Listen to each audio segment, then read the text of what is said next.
নমস্কার বন্ধুরা, সবাই ভালো আছেন তো? আমি সুস্মিতা নতুন আবার একটা নতুন ব্লগে আপনাদেরকে সঙ্গে নিয়ে আজকে কিন্তু সকাল সকাল ভিডিওটা শুরু করছি। আর আজকে হচ্ছে শনিবার, তাই আমাদের বাড়ির দোকান আজকে বন্ধ, তাই বাচ্চাদের ছুটি, কিন্তু আমার কোনো ছুটি নেই। আমার সেই প্রত্যেক দিনের মতো ডেলি রুটিনের মতো আজকেও সেই সকাল সকাল ঘুম থেকে উঠে কাজে লেগে পড়েছি। তবে আজকে একটু 7টার পরে উঠেছি, কারণ যেহেতু আজকে সকালে টিফিন খাওয়ার ব্যবস্থা আমাকে এত করতে হবে না, তাই একটু 7টায় উঠেছি। তো উঠে কিন্তু এই যে প্রত্যেক দিনের মতো এই যে ঘর ঝাঁট দিচ্ছি। আমার কিন্তু উপর থেকে নিচ পর্যন্ত ঝাঁট দিতে মিনিমাম 8 ঘন্টা লেগে যায়, মানে ভেতর বাইর করে চারদিকে ঝাঁট দিতে হয়। আর এই যে ঝেড়ে ঝেড়ে ঝাঁট দিতে দিতে অনেকটা সময় লেগে যায়।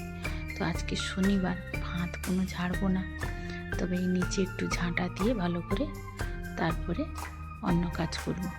তারপরে বাইরে আছে, আর নিচে ভেতরে বাইরেও আছে আমাদের কিছুটা জায়গা, তো ওখানেও ঝাঁট দিতে হয়। আর এই শনিবার হলেই আমি অন্যান্য কাজও করি, তার সঙ্গে বাইরে ঝাঁটা দিয়ে পরিষ্কার করি সব জায়গা, তো সেটাও আমাকে করতে হবে। তো কিন্তু আগে এইগুলো পরিষ্কার করে নেব, মানে ছাদের উপরটা আর নিচের তলাটা ঝাঁট দিয়ে নেব ভালো করে, তারপরে বাইরেরগুলো ঝাঁট দেব।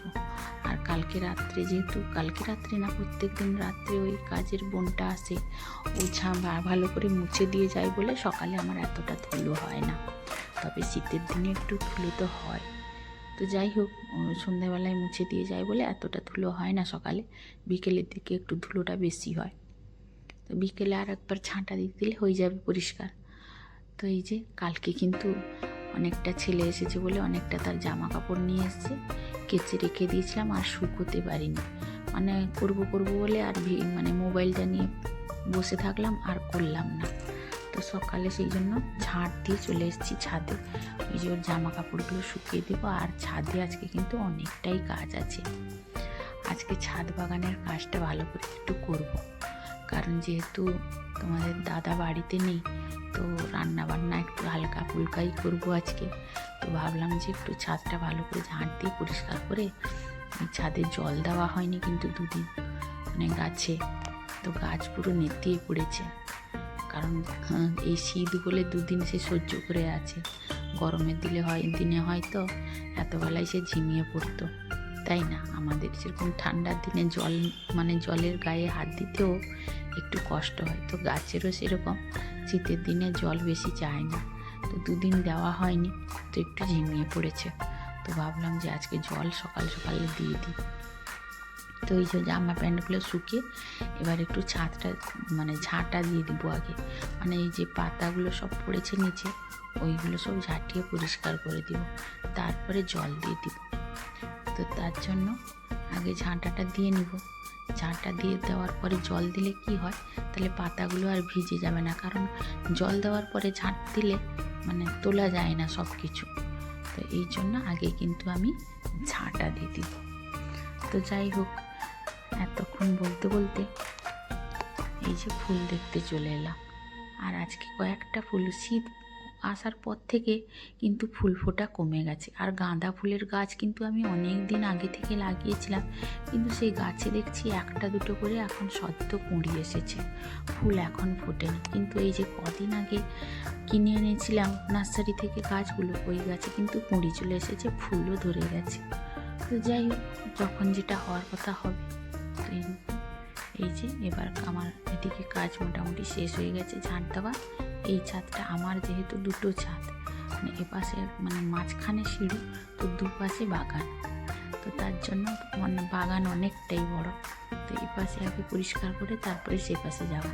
তো এই জন্য এখানে পরিষ্কার করে জল দিয়ে নিলাম আগে গাছগুলোতে, তারপরে ওই যে এগুলো মানে মাটি একটু খুঁড়িয়ে ভালো করে এতে পালং শাক আর লাল শাকের বিচি একটু ছিটিয়ে দিলাম, দিলে কী হবে, এখানে বাস ভালো করেই হবে। আমি কিন্তু ক্যারেটে মানে পালং শাক মূলো শাক লাগিয়েছিলাম, কিন্তু এতটা ভালো হয়নি দেখছি। আর লাল শাকও লাগিয়েছিলাম, দেখছি মানে নেতিয়ে পড়ছে, যেন নষ্ট হয়ে যাচ্ছে। ধনে শাকও ফেলেছিলাম, ধনে বিচি, সেগুলোও দেখছি যে নেতিয়ে পড়েছে। তো সেই জন্য এতেই যতটা হয় এর উপরে ফেলে দিব ভাবছি। তো আজকে লাল শাক আর পালং শাকের বিচিটা ফেলে দিলাম, কালকে আর অন্য দেখি যদি পারি অন্য বিচিগুলো ফেলে দিব। আর বন্ধুরা এইটা কি বলুন, আপনাদের বাড়িতে যদি গাছ আছে বা আশেপাশে কোথাও আছে, এইটা কি আমাকে কমেন্ট করে জানাবেন। আমার এই যে ছাদে লাগিয়েছিলাম এই জিনিসটা কিন্তু টক, মানে টক তরকারি হয়, টকে খেতে খুব ভালো লাগে। তো যাই হোক, সেগুলো তুলে নিয়ে এই পাশের ছাদটায় এলাম জল দেব বলে। ঝাড় তো দিয়ে নিয়েছি, এবার গাছে জল দিয়ে তারপরে কাজগুলো, ছাদের কাজটা মোটামুটি আজকের মতো শেষ করব। তো এই যে দেখুন খুব কম ফুটেছে, শীতের দিন বলে খুব কম ফুটেছে। যাই হোক, আমার কিন্তু ঠাকুরের কাছে পুজো দেওয়ার মতো হয়ে যাবে। আর বন্ধুরা, এতক্ষণ যারা আমার ভিডিওটা দেখছে তাদেরকে অনেক অনেক ধন্যবাদ। আর যেসব বন্ধুরা আগের ভিডিওগুলোতে কমেন্ট করেছে, চট করে তাদের নামগুলো একটু বলে দিই। Pampa Haldar, Monika Ghoshal, Gautam Das, Tumpa lifestyle, Suman blogs, Bulu blogs and recipe, Shuddha Dhibar, deep pen talks, Bengali Ranna style, Shukla Chatterjee, Asha Mondal, Moumita Roy. আপনাদের প্রত্যেকে অসংখ্য অসংখ্য ধন্যবাদ এইভাবে পাশে থাকার জন্য। আর যদি নতুন ভিডিও দেখতে চান তাহলে অবশ্যই আমার পরবর্তী ভিডিওগুলো দেখবেন, এই আশা করে ভিডিওগুলো আপনাদের সঙ্গে শেয়ার করব। আর যদি নতুন কোনো বন্ধু এসে থাকেন তাহলে অবশ্যই ভিডিওটি সাবস্ক্রাইব করে পাশে থাকবেন। আর যদি না পছন্দ খুব হয় তাহলে একটা লাইক ও কমেন্ট করে দিবেন। আর এই যে দেখুন, এখানে উচ্ছে গাছ একা হয়েছিল, তাতেই কিন্তু অনেক উচ্ছে ধরেছে। তো সেইগুলো ভাবলাম যে আজকে তুলে নিব, কারণ একটা দুটো পেকে গেছে, মানে ফেটে গেছে দেখলাম। তো তাই ভাবলাম যে আজকে এই উচ্ছেগুলো তুলে নিই। আমি কিন্তু সত্যি কথা বলতে এই যে উচ্ছে হয়েছে আমি দেখিনি আজ পর্যন্ত, মানে তাহলে আমি কিভাবে বাগানের পরিচর্যা করছি দেখুন। তো সত্যি বলতে কি, এই যে ভেতরে ভেতরে হয়েছে আমি কিন্তু দেখিনি, আজকে হঠাৎ চোখ পড়ে গেল, দেখি অনেকগুলো উচ্ছে হয়েছে। তো সেই উচ্ছেগুলো তুলে নিয়ে চলে এলাম। আর এই যে একটা জিনিস তুলে নিয়ে চলে এসেছি, তারপরে এলাম, এই যে ছেলে কালকে এসছে, এক গাদা জামা কাপড় নিয়ে এসছে, প্রচণ্ড নোংরা করে নিয়ে এসছে। তো ভাবলাম সেইগুলো কেচে ধুয়ে শুকিয়ে দিই, তারপরে বাকি কাজ হবে। তো সেইগুলো কেচে ধুয়ে শুকিয়ে চান করে পুজো করে চলে এলাম সোজা রান্নাঘরে, কারণ সকাল থেকে অনেকটাই বেলা হয়ে গেছে, এখনও কিছু খাওয়া হয়নি। মেয়ে একটুখানি চা করে দিয়েছিল, ওইটুকুই খেয়েছিলাম, আর কিছু খাওয়া হয়নি। পেটের ভিতরে কিন্তু ইঁদুর ছুটছে, তো তাই তাড়াহুড়ো করে ভাবলাম একটু খিচুড়ি আর আলু ভাজা করে ফেলি। তো এই আলু ভাজাটা কিন্তু তেলে, মানে ছোটো ছোটো করে কেটে চৌকো করে আলু আগে তেলে ভেজে নিয়েছি, মানে ভাজা ছাঁকা যাই বলতে পারেন, ছেঁকে নিয়েছি। তারপরে একটু কড়াইতে শুকনো লঙ্কা আর পোস্ত দিয়ে ভালো করে ভেজে ওই আলুটা নুন দিয়ে আবার ভেজে নিয়েছি। এই হচ্ছে আলু ভাজা, মানে অনুষ্ঠান বাড়ির মতো। মেয়ে খাবে বললো, তো তাই ভাবলাম করে দিই। তো এই যে আলু ভাজা করেছি, আর আজকে যেহেতু নিরামিষ খিচুড়ি করেছি। আর আমার বাড়িতে কর্তা মশাই নেই বলে চা কিন্তু আমাদের বাড়িতে হয়নি আজ 8 দিন, দুধের চা। এই মাঝে মাঝে হয়তো একবার কি দুবার মেয়ে করেছে, নাহলে দুধ চা তো হয়নি বলতে গেলে। আর দুধগুলোও খাওয়া হচ্ছে না ঠিক মতো, এই জন্য পুরো ফ্রিজে জমে আছে। তো মেয়ে বললো, মা রসগোল্লা করে দাও না, খাবো। তো আমি ভাবলাম যে তাহলে করে ফেলি। তো সেই ভেবে রসগোল্লাগুলো, মানে ছানা কেটে দুধটা রসগোল্লা বানিয়েছিলাম। আর এই যে আমার তো খাওয়া হয়ে গেছিলো, তো মেয়ে আর ছেলে পরে এসে খেলো। আর এই রসগোল্লাগুলা বানিয়েছিলাম, কিন্তু কি হলো জানেন তো বন্ধুরা, শেষের দিকে কেন জানি না ফেটে গেল। আমি বুঝতে পারছিলাম হয়তো এটা হবে না, বাইন্ডিংটা ঠিক নিচ্ছিল না, তো ফেটে গেল।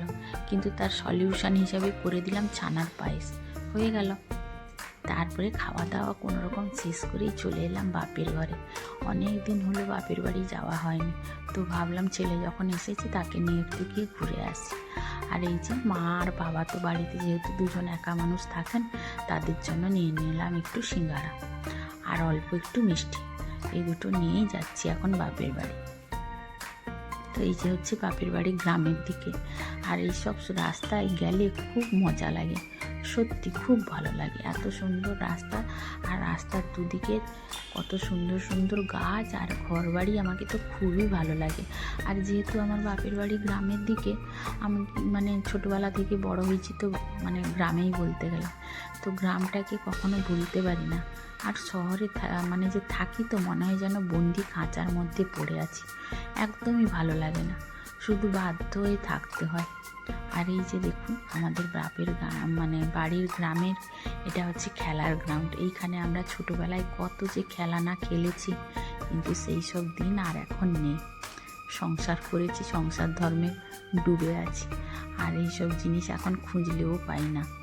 তো যাই হোক, বলতে বলতে কিন্তু চলে এলাম বাপের বাড়ি। আর এই যে দেখুন গ্রামের দিকে রাস্তায় কত গাছ, কত জঙ্গল, এইসব গাছে আমরা মানে উঠে ফল খেয়েছি, কত কিছু চুরি করে খেয়েছি, সেই সব দিন সত্যি ভোলা যায় না। তো যাই হোক, এই যে বলতে বলতে এবারই বাপের ঘরে ঢুকে যাব। এইটা হচ্ছে কিন্তু আমার বাপের বাড়ি। দেখুন কত বড় বাড়ি। আর আমরা শহরে গিয়ে একটা ছোট্ট ঘরের ভিতরে থাকি, ফ্ল্যাট বাড়িতে, কিন্তু গ্রামে এত বাড়ির মধ্যে খেলাধুলা করা, পড়াশোনা করা, কত না কি করেছি এই বাড়িতে থেকে। কিন্তু যখন একটা মেয়ে বিয়ে হয়ে শ্বশুর বাড়ি চলে যায় না, তার সম্পূর্ণই মানে জীবনটাই চেঞ্জ হয়ে যায়। সেই জন্য এখন ভাবি যে কেন যে বিয়ে করেছিলাম, কেন যে সংসার ধর্ম করেছিলাম। তো মানে বিয়ের পরে সত্যি একটু একটু করে পরে জানা যায় যে বাপের বাড়িতে যে আনন্দ করেছি, সেই আনন্দ শ্বশুর বাড়িতে কোনো দিনও চাইলেও পাবো না, বা যে দিন চলে গেছে বাপের ঘরে সে দিন শ্বশুর বাড়িতে কোনো দিনও পাবো না। তো যাই হোক, বাপের ঘরে গিয়ে একটু ঘুরে টুরে তারপরে বাড়ি চলে এসেছি। আর আমার বাবা কিন্তু এই রুমটা নতুন করেছে, পুরনো বাড়ি ছিল, তাই এই রুমটাকে ডেকোরেশন করে ভালো করে করেছে, মানে টাইলস বসানো ছিল না, সেইগুলো নতুন করে করেছে। খুবই সুন্দর হয়েছে বাড়িটা। তো যাই হোক, বেশিক্ষণ থাকিনি, সন্ধে হয়ে যাবে বলে চলে এসেছি। আর ওই দিকে প্রচুর ঠান্ডা, বাপের বাড়ির দিকে তো প্রচুর ঠান্ডা, তো সোয়েটার টয়েটার তো পরেই গেছিলাম। তো যাই হোক, 1 ঘন্টাখানি বসে বাবা মার সঙ্গে কথা বলে চলে এলাম বাড়ি। এসে আবার ছেলে যেহেতু আছে, যাই হোক একটু রান্না করতে হবে, তো আবার রান্না করব কি ভাবছি। আর এটাই হচ্ছে এই যে ছানার পায়েস, এটা করে খাওয়া হয়েছে। আর আসার সময় বাপের বাড়ি থেকে কয়েকটা জিনিস ফুরিয়ে গেছিলো, এই কটা জিনিস আবার কিনে নিয়ে এলাম। তো এসে এই যে রান্না করব এবার। ছেলে বলল মা একটু পোলাও ভাত করো বা বাসন্তী পোলাও করো। তো আমি বললাম ঠিক আছে, অল্প চাল আছে, বাসন্তী পোলাও করে দিচ্ছি, আর একটু সয়াবিনের তরকারি করে দিচ্ছি, এই দিয়ে রাত্রে খাওয়া হয়ে যাবে। তো এই ভেবে করলাম। তো বন্ধুরা, আজকের মতো ভিডিওটা এ পর্যন্তই। কেমন লাগলো অবশ্যই কমেন্ট করে জানাবেন। আর এখানেই শেষ করছি বন্ধুরা, টাটা।